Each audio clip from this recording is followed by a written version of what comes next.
সুবহানাল্লাহ। পারতেন? আপনি পারতেন? কেউ নাই, লক্ষ লক্ষ মুশরিক, আপনি একা। ওনার মতো এরকম বিচক্ষণতা দিয়ে আল্লাহরে খুঁজে পাইতে পারতেন আপনি? কি নবী ছিলেন, আল্লাহকে খুঁজে পেয়েছে। যখন আল্লাহর ইবাদত শুরু করলো, এই কথা ছড়ায় পড়লো চারদিকে। নমরুদ সাইয়েদনা ইব্রাহিমকে ডেকে পাঠালেন। নমরুদ বলে, ইব্রাহিম, তুমি নাকি মূর্তির পূজা না করে কোন নতুন রবের ইবাদত করো, কে তোমার রব? সাইয়েদনা ইব্রাহিম বললেন, রব্বি আল্লাযী ইউহয়ী ওয়া ইউমীত, আমি এমন রবের ইবাদত করি যিনি জীবন দেন, যিনি মৃত্যু দেন। নমরুদ বলে, তাই নাকি? তোমার রব জীবন দেয়, মৃত্যু দেয়, আর এটা তো আমি দেই। আমিও তো জীবন দেই, আমিও তো মৃত্যু দেই। সাইয়েদনা ইব্রাহিম বললেন, কেমন করে তুমি জীবন দাও, মৃত্যু দাও, একটু দেখাও তো। নমরুদ জেলখানা থেকে দুজন কয়েদিকে ডেকে আনলো। কয়েদি এনে অর্ডার করলো, একটাকে এখনই শিরোচ্ছেদ, হেড অফ, ডেথ পেনাল্টি, মৃত্যুদণ্ড দেয়া হলো, ফিনকি দিয়ে রক্ত বের হলো। নমরুদ বলে, দেখো, দুজনকে ধরে আনলাম, একজন কয়েদিকে দিলাম ডেথ পেনাল্টি, মৃত্যুদণ্ড, ওরে মৃত্যু দিলাম। আরেকজন যে দাঁড়িয়ে আছে, চাইলে ওরেও আমি মৃত্যুদণ্ড দিতে পারি, কিন্তু না, ওরে আমি দিব না, ওরে আমি বাঁচাইয়া দিলাম, ছেড়ে দিলাম, মানে জীবন দিলাম। দেখো ইব্রাহিম, তোমার চোখের সামনে একজনরে মৃত্যু দিলাম, আর একজনরে জীবন দিলাম। আপাত দৃষ্টিতে তাই তো, একজনরে তো জীবন দিল, আরেকজনরে মৃত্যু দিল। সাইয়েদনা ইব্রাহিম আবার বিপাকে পড়ে গেলেন। কিন্তু এক একজন নবীকে আল্লাহ এমন উইজডম, বিচক্ষণতা দিয়ে এই জমিনে পাঠিয়েছেন। মুহূর্তের মধ্যে আল্লাহর খলিল ইব্রাহিম বললেন, فإن الله يأتي بالشمس من المشرق فأت بها من المغرب فبهت الذي كفر। আল্লাহর খলিল ইব্রাহিম বললেন, নমরুদ, বুঝলাম তুমি জীবন দাও, মৃত্যু দাও, দেখলাম, কিন্তু আমার রব, আমার আল্লাহ প্রতিদিন সকালবেলা উষা লগ্নে ওই পূর্ব দিগন্ত থেকে সূর্যটাকে উদিত করেন, সাঁঝের বেলা, বিকেল বেলা, কুথুরি লগ্নে, সন্ধ্যা বেলা ওই দ্বিপ্রহরের জল জলে সূর্যটাকে পশ্চিম দিগন্তে ডুবিয়ে দেন। মানে সকালবেলা পূর্ব দিক থেকে উদিত করা সূর্যটাকে পশ্চিম দিকে বিকেলে তিনি ডুবিয়ে দেন। তুমি যদি পারো ওই সূর্যটাকে পশ্চিম দিক থেকে উদিত করে পূর্ব দিকে ডুবিয়ে দাও। সুবহানাল্লাহ পড়বেন না? দেখেন, ইনস্ট্যান্ট ইন্টেলেক্ট, মুহূর্তে বিচক্ষণতা, উইজডম কাকে বলে? নমরুদ পারবে? নমরুদের বাপ পারবে? ওর দাদা, ওর 14 গোষ্ঠী, গোটা বিশ্বের সব ক্ষমতাধর রাষ্ট্রনায়করা একসাথে হলে পারবে? বুহিতাল্লাযী কাফার পারে নাই, ব্যর্থ হয়েছে। এবার তেলে বেগুনে জ্বলে উঠেছে, রেগে মেগে আগুন বলে, ফালকুহু ফিল জাহিম। ওর সাথে তর্ক নাই, না পেরে এবার এটা আগুনে ফেলা।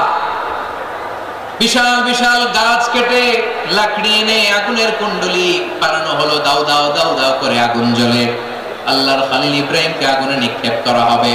আল্লাহর খলিল সাইয়েদনা ইব্রাহিমের হাতের মধ্যে রশি দিয়ে টাইট করে বাঁধা হলো, পায়ের মধ্যেও টাইট করে রশি দিয়ে বাঁধা হলো। আল্লাহর খলিল ইব্রাহিমকে আগুনের কুণ্ডলির মধ্যে ফেলা হবে। ওমিয়া, আপনি যে বিপদের কারণে ভয় পান, হতাশ হন, এটা কোনো বিপদ ওনার বিপদের সামনে? পটুয়াখালী আওয়াজ করে বলুন, সাইয়েদনা খলিল ইব্রাহিমের বিপদের সামনে আমাদের বিপদগুলো কোনো বিপদ? এটা কোনো বিপদই না, এটা কোনো বিপদই না। হাত পা বেঁধে টাইট করে নিক্ষেপ করা হবে, সিম্পলি ফেলা যাবে না, কারণ দাও দাও করে দ্য ব্লেজিং ফায়ার, এমন আগুনের কুণ্ডলি, কাছে যাওয়া যায় না, আগুনের উত্তাপে নিক্ষেপ করা হবে। হাতে রশি বেঁধে, পায়ে রশি বেঁধে আল্লাহর খলিল ইব্রাহিম আলাইহিস সালামকে আগুনের মধ্যে নিক্ষেপ করা হবে। আহা, এটার বলে অগ্নি পরীক্ষা। উনি অগ্নি পরীক্ষার সম্মুখীন হয়েছে। এজন্য কঠিন পরীক্ষাকে আমরা অগ্নি পরীক্ষার সাথে তুলনা করি, ঠিক কিনা? সাইয়েদনা জিবরাইল এসে বললেন, ও আল্লাহর খলিল, ওরা তো আপনার হাতও বেঁধে ফেললো, পাও বেঁধে ফেললো, নড়াচড়ার সুযোগ নাই, বলেন আমি জিবরিল ফেরেশতা আপনার জন্য কি করতে পারি? আল্লাহর খলিল ইব্রাহিম বলেন, ও জিবরাইল, তোমার কাছে আমার কোনো চাওয়া পাওয়া নাই। সুবহানাল্লাহ বলেন। তোমার কাছে বলার কিছু নাই, তোমার সাহায্যের আমার দরকার নাই। সাইয়েদনা ইব্রাহিম আলাইহিস সালামকে হাতে পায়ে রশি বেঁধে, হাত পা বাঁধা অবস্থায় জ্বলন্ত অগ্নিকুণ্ডে যখন নমরুদের দলবল নিক্ষেপ করবে, আল্লাহর খলিল কিভাবে নিজেকে আল্লাহর কাছে সঁপে দিয়েছেন পটুয়াখালীর ভাইরা খেয়াল করে শুনুন। হাত পা বেঁধে আল্লাহর খলিলকে যখন নিক্ষেপ করা হবে, তিনি মুখ ফুটে বলে ফেললেন, হাসবুনাল্লাহু ওয়া নি'মাল ওয়াকিল। হাসবুনাল্লাহু ওয়া নি'মাল ওয়াকিল, আমার জন্য আল্লাহই যথেষ্ট, আমার জন্য আল্লাহই যথেষ্ট। তিনি আমার সবচেয়ে বড় গার্ডিয়ান, তিনি আমার সবচেয়ে বড় অভিভাবক। জিব্রাইলের সাহায্যে অফারকে ফিরিয়ে দিলেন। দুনিয়ার বুকে কারো কাছে কিছু বলেন নাই, মুখ ফুটে বলেছেন হাসবুনাল্লাহ। ও আমার পটুয়াখালীর প্রাণের ভাইয়েরা, খেয়াল রাখবেন, কোন বান্দা তার হাতে থাকা সব চেষ্টাটুকুন করার পরে মুখ ফসকে মুখ দিয়ে যখন বলে ফেলে হাসবুনাল্লাহ, বান্দা যখন হাসবুনাল্লাহ বলে ফেলে, ওই ব্যাপারটা ডিল করার দায়িত্ব স্বয়ং আল্লাহ আরশের উপর থেকে নিয়ে নেয়। আপনি যখন বলে ফেলবেন হাসবুনাল্লাহ, এটা ডিলিং করবে কে তখন? চিল্লায় বলেন না, তিনি কে?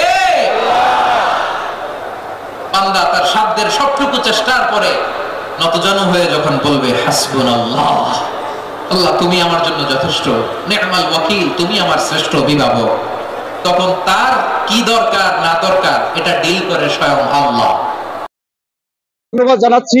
আপনারা এতক্ষণ দেখলেন যে পটুয়াখালীতে আজহারুর রহমান মিজানী সাহেবের যে মাহফিল ছিল, সেখানে লক্ষ লক্ষ মুসল্লি এই মাহফিলে অংশগ্রহণ করেছে এবং শান্তিপূর্ণ পরিবেশে এই মাহফিল সম্পন্ন হয়ে